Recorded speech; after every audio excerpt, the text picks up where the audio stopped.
Ang makikita mong lalaki ay kukuha lang sana ng cup noodles at noong nakakuha na siya, ibinalik niya na ito sa pwesto. Ngunit habang ipinapatong niya ito pabalik, isa-isa naman itong nahuhulog kaya't sa sobrang bad trip niya, itinapon niya na lang ito lahat. Panoorin natin.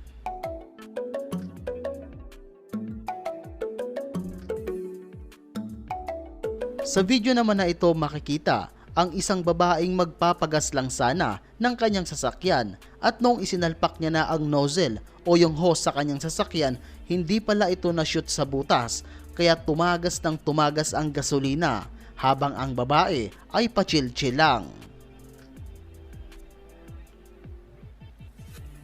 Hindi niya alam na natatapo na pala ang gas hanggang sa may isang concerned citizen ang nagsabi sa kanya at doon niya lang nalaman na walang gasolinang nakarga sa kanyang sasakyan dahil lahat ito ay natapon. Siguro kailangan niya nang ipatingin ng kanyang mata o ang kanyang ilong dahil isipin mo hindi niya man lang napansin na natatapon na pala yung gasolina.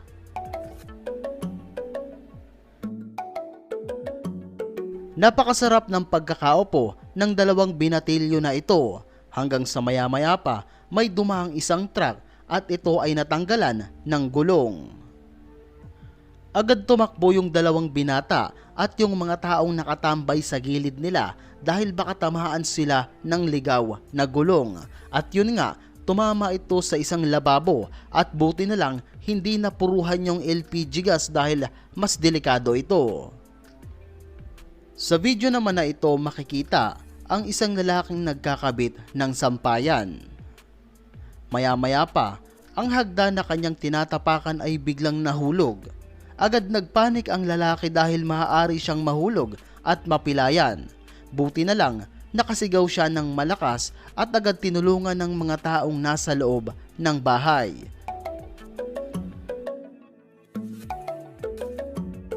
Ang mahimbing na tulog ng lalaking ito ay biglang napunta sa katatakutan, hindi dahil sa nakakita siya ng multo, kundi may isang ahas na gustong tumabi sa kanya sa pagtulog. Nakaramdam daw siya ng malamig sa kanyang katawan kaya siya nagising. Yun na pala ay ang isang ahas na kamuntika na siyang tuklawin.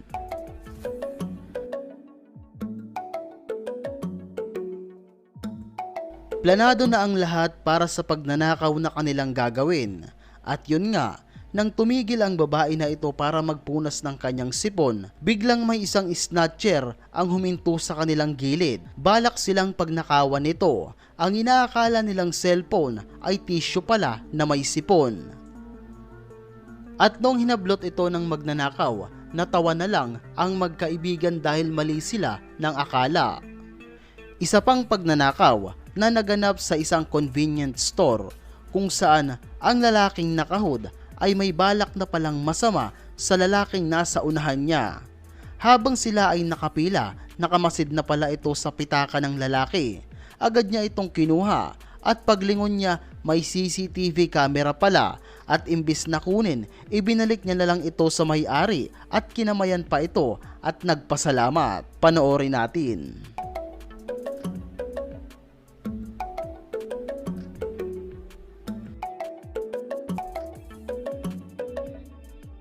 Yung tipong magpapark ka lang, tapos may inasikaso ka lang saglit. Pagbalik mo, wala ka ng sasakyan dahil ito ay na-shoot na sa isang butas. Marami ang mga taong nagtaka kung totoo ito. Ngunit ayon sa mga nabasa ko sa comment, totoo itong nangyari at halos umiyak ang driver ng sasakyan dahil sa pangyayaring naganap. Lahat naman siguro ay takot sa daga. Pero grabe ang ginawa ng lalaking ito. Makalabas lang ang daga. Pinagsisipa niya ang pintuan para magkaroon ng maliit na awang at makalusot ang daga at hindi na siya matakot. Nang makalabas ang daga, nakahinga ito ng maluwag. Yun nga lang, sira na ang kanilang pintuan. Ang babae naman na makikita mo ay hindi na nakauwi ng bahay para umihi. Nakakita sila ng isang spot na walang tao at ang kanyang boyfriend ay ginawa niyang lookout kung may makakakita ba sa gagawin nila. At noong makakuha ng tiyempo, biglang umupo ang babae para umihi. At pagkatapos noon, bigla na lamang silang umalis na parang walang nangyari.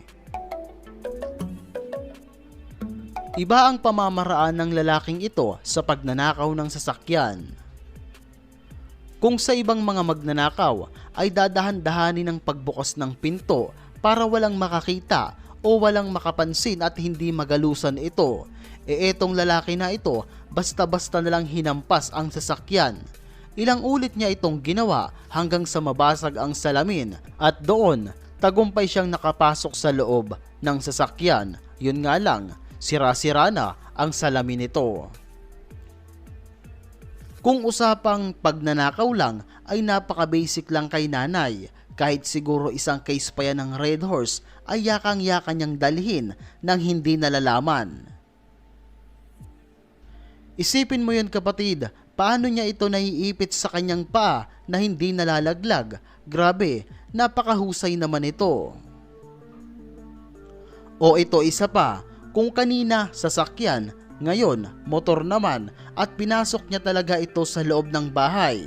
Yun nga lang, bigla itong nagpanik at imbes na mailabas ang motor, sumabit pa ito sa gate.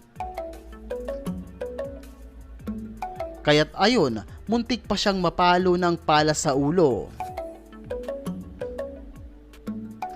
Ikaw kapatid, tatanungin kita, paano kung matrap ka sa parking? Ano ang gagawin mo? Tatawag ka ba ng guard para i-adjust ang sasakyan o ang mismong may-ari ang tatawagin mo? Kasi ang lalaki na makikita mo sa video ay imbes na tawagin ng may-ari ng sasakyan ay itinulak niya na lang ito patagilid.